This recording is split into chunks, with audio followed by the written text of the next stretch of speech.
Hey, what's good, everybody? It's your man B Vaughn here with We Create Music TV. And today I'm going to give you a tour of my studio, of my creative space where I shoot all of my videos and I make all of my music. So let's look. Let's take a look at what's in this studio space. The very first thing I want to show you is my board. Every studio needs a planning board where you're writing all of your goals, your to-do list, your needs, your wants. You can see I have mine broken down even to a personal level. Nothing's there yet, but it will be soon. But you have to make sure you have a planning board. That's how you stay focused and organized to ensure that you're meeting and or exceeding your goals for yourself. So get a board. The next thing I have is this wall art that I purchased. Just gives the studio that ambiance, gives it that feeling. It goes with the overall decor and vibe. And I loved it. Turntable, you know, I probably wanted to be a DJ growing up, who knows? But I like this turntable wall art. It's in 4 different sections, just looks dope. The next part that I have is just kind of like my catch-all area where I have some photos of my kids and my wife and just some other ancillary things and books, business books and leadership books. And I've talked about it many times how I do organizational development and leadership training. So these are tons of leadership books that I've used throughout my career. And then I just keep things, wires and things into these cubbyhole holders, I guess if that's what you want to call them. But I keep wires and other knickknacks and other filming equipment and batteries and all types of things in those. And you can see I got papers and everything in those. So it's kind of like a catch-all that's over here. And then I got my Assassin's Creed figures because I just love Assassin's Creed. I also have my Bible. Man, yes, that keeps you grounded. So that stays in the studio. The next, look, it's so crazy. Next to the Bible is this giant sword. And so this sword is from Bleach. I am a huge anime fan. So I bought this Bankai sword from that Ichigo used, and this thing is super long sword. So I wanted it. When I first saw it, I was like, yeah, however much it costs, I'm gonna get one of those, and I got it. Plus, you know, people come over, they pop off, you know, slicing dudes up with it. Over in this particular section, I got some more swords as well. Like I said, you know, just weaponry, kind of just gives it that ambiance feeling. Then, as you'll see around the studio, I have the acoustic paneling all around to give it some type of soundproofing as well. And I have a plaque from the album that I released in 2017 called Overdose. Hopefully it's gonna be released here soon, once again, with some additional music, so you'll be able to check that out as well. And then I have my most precious but dead CME VX7. This was my baby for a long time. I love this keyboard. So now I just keep it as studio decoration. But this was a great keyboard. It had sliding faders and lights and all types of stuff.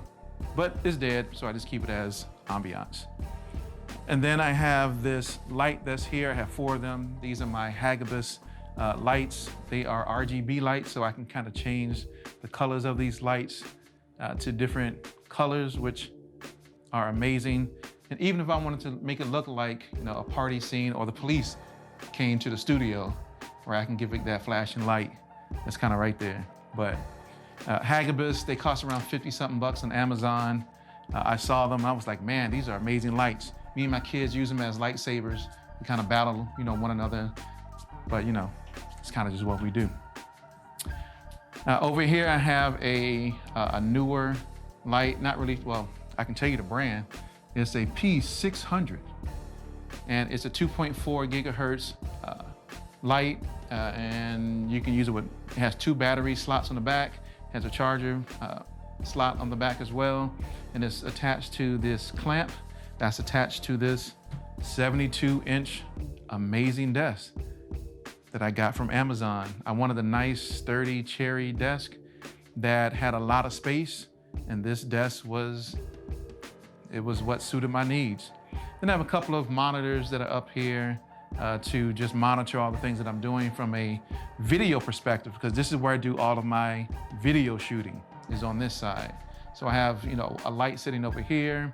I got a 40-inch screen that's up here, that's 4K. So when I want to check out the videos that I'm shooting, I can just throw it over here, kind of see what the coloring look like, what it looks like in its 4K glory. Then I have the camera that I used. If you haven't checked out what's in my camera bag video, make sure you go do that on our YouTube channel. But I talk about the Sony a6600, I talk about the Andy Cine 4K, and I have it jerry-rigged on 3 of these cold shoe holders, right, for monitors. And I have 3 of them so it can be at eye level, or sort of eye level, so that when I'm doing interviews and things like that, I can still maintain eye contact with the camera. Then I have some amazing headphones. I really use these for leisure. They just happen to be over here. But those are some great Skullcandy headphones. I have a Chibi mouse that's here that I use. I have a gaming keyboard that is RGB as well, that lights up. It's actually hooked to the computer I'm going to talk about in just a moment. I have a Stream Deck, which controls all of the different controls in the software that I use, Ecamm Live, to do all my live streaming and videos. And then I have a 24-inch monitor sitting over here, which kind of just sits there, and where I place my software, and I can monitor all the things that happen from a live perspective. And so then on this side, I have another light, which is my main light, which is my Godox SL60W with a softbox and a stainless steel light stand. This set is on Amazon for like $269, around there somewhere. Great key light. It's an amazing light. Gives me enough light to light myself, light the scene. I actually have 2 of these. I have one in that closet. And I loved it so much, I just bought another one. I was like, oh man, if something ever happens to one, I got another one. So this is a great, amazing light as well. And like I said, you can see there's acoustic paneling all around the studio. And I have a tray, I forget even got the name of it, Quick Stand. It's a Quick Lock, that's the name of the brand. But I used to sit my machine on top of that, but now it just sits over there. Maybe I'll sit my computer on it or not, which I didn't talk about, which is sitting over here, my MacBook Pro 16-inch computer, which does all of my just monitoring when I'm doing live streams. I really use it, but because I really don't go anywhere, COVID, so I don't really go anywhere to do music and all that. I stay right here in Studio C22. Then I got another Hagibis light over there. I got a tripod, which the camera that is filming this right now usually sits on this, and I can record myself making beats and doing all that stuff. Then I have 2 lantern lights over here.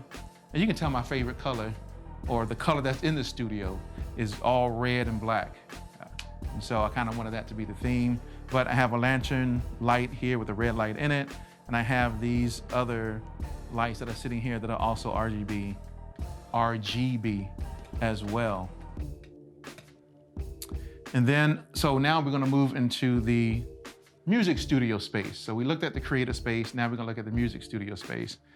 So the desk, before I talk about any of the equipment, this is a Studio RTA producer's desk.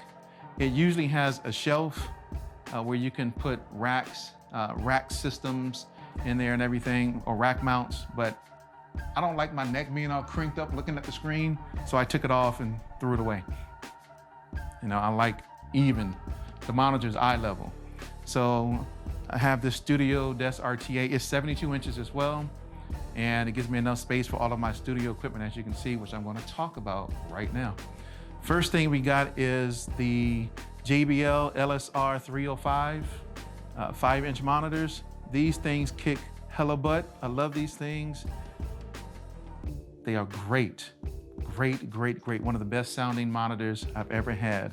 Even for 5-inch monitors, they sound fantastic.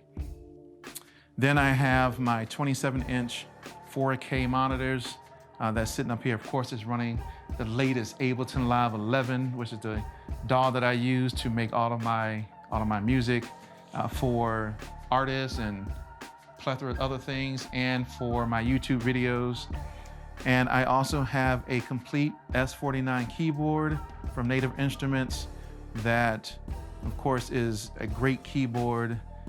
It has some additional things on it, like a mixer, where I can control the audio levels from inside of Maschine, which is the actual software that I have loaded into Ableton Live. But speaking of Ableton Live, when I got Ableton Live, when I upgraded to Live 11, I went out and bought the Push 2. I didn't know if I was really gonna use the Push 2, and I said, you know what, whatever, I'm gonna buy it.